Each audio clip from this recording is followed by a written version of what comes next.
Hello, and welcome to SMS Marketing Tutorials. In this video, we're going to show you how to add calendar-based auto-response messages to an existing autoresponder campaign. Please watch the video on creating an autoresponder campaign before proceeding.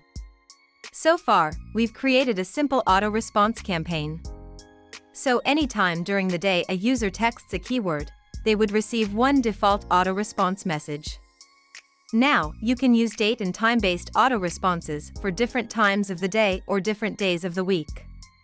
You may have one response during working hours and one response for after hours. Let's see how to add date and time-based responses.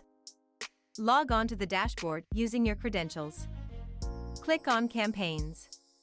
You'll be directed to a page where you'll see all of the created campaigns.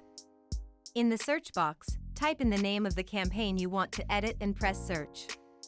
Now, select the campaign. To add the calendar-based messages, check the Shuffle/Calendar Auto-Response Messages checkbox. Click on Manage Auto-Responses. Click on New Message. Give the message a name. Customize your response message. Edit the dates and times for your message. You can select what days of the week the users will receive the particular response. Click Save. Now when the users send the keyword between this time frame, they will receive this response and not the default response. Thanks for watching.